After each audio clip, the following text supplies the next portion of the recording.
substantif itu ternyata dinilai dan dipertimbangkan oleh Mahkamah Konstitusi.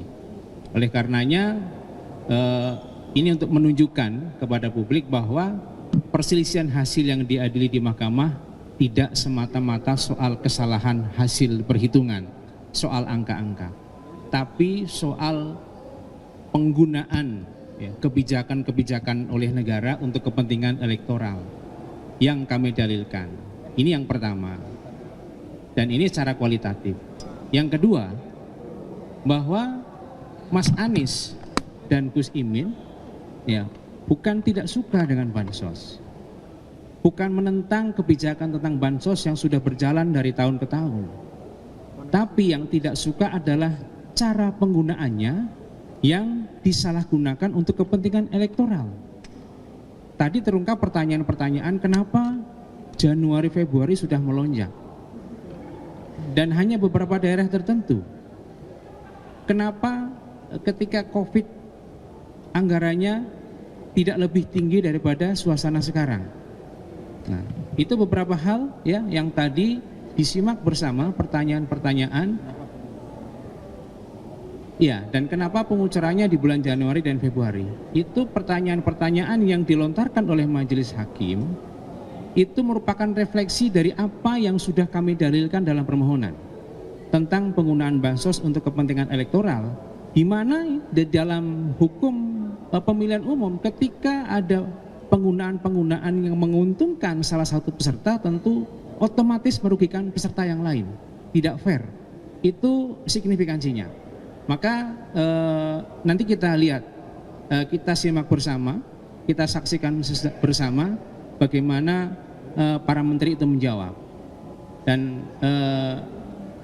insya Allah ini Jumat berkah buat pemohon tentunya, karena di luar kemampuan kami menghadirkan kekuasaan, mahkamah punya kewenangan.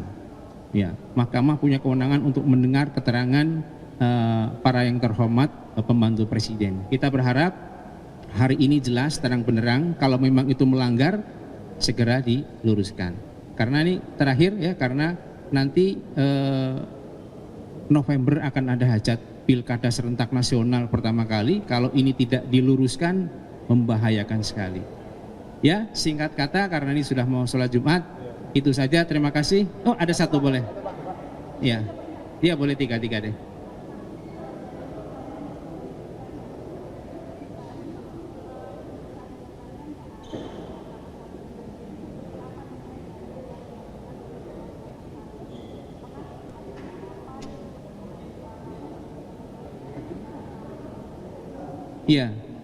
Jadi pertama pemanggilan keempat menteri, 2 Menko dan 2 menteri itu merupakan sesuatu hal yang serius. Dan ini baru pertama kali terjadi dalam sengketa pilpres sepanjang era reformasi.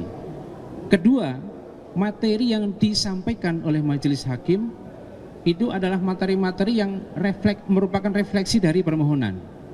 Ketiga, baru di hari ini ke-8 hakim menyampaikan pertanyaan yang semuanya kritis dan mengarah kepada hal yang ditujukan untuk menguji benar tidaknya ada suatu pelanggaran. Itu 3 hal itu jawabannya. Silakan. Tadi soal bagaimana respons awal dari tim 1 terhadap keterangan 4 menteri tadi di dalam keterangan awal tadi, karena kalau dilihat dari narasinya sepertinya memang pengen menyampaikan bahwa penggelontoran bansos itu sudah sesuai dengan aturan dan memang sudah sesuai dengan mekanismenya. Dan yang kedua soal tadi pernyataannya Pak Arief Hidayat soal soal memanggil Pak Jokowi itu tidak elok. Kalau misalkan dari 01, apakah kemudian masih diperlukan untuk kemudian memanggil Pak Jokowi karena sering kali disebut di dalam persidangan sengketa pilpres? Pertama soal pengantar yang disampaikan oleh para menteri yang tadi kita dengar bersama, itu kan sesuatu yang normatif. Nah, itu pun kemudian membuka celah untuk majelis hakim mempertajam. Dari dari keterangan awal itu sudah dipertajam dan kami yakin majelis hakim sepemikiran dengan kami. Nah, kemudian yang kedua, untuk pemanggilan Pak Jokowi memang kami nggak minta. Kami nggak minta, yang kami mohonkan itu adalah 4 menteri, tapi yang satu berbeda, yang kami menghormati Pak Jokowi sebagai kepala negara. Bahkan Mahkamah memberikan bonus dalam tanda kutip menghadirkan DKPP. Satu lagi, tadi 3? Udah, oke ya? Pak, tadi kenapa berbahaya bagi pilkada Pak? Mungkin bisa dielaborasi lagi. Oh iya, soal berbahaya bagi pilkada tadi kan disampaikan oleh Majelis Hakim. November, 27 November akan ada hajat nasional pilkada serentak kepala daerah seluruh Indonesia untuk pertama kali. Kalau ini tidak ada jeweran tentang penyalahgunaan bansos, ya, ada potensi ditiru oleh penguasa di tingkat daerah untuk menggunakan bansos sebagai kepentingan elektoral. Saya menangkapnya seperti itu. Begitu ya? Oke, terima kasih. Yuk. Ya, dan ya, kami optimis dari tadi pemeriksaan tadi, kami optimis bahwa permohonan kami insya Allah dikabulkan. Ya. Terima kasih, Pak.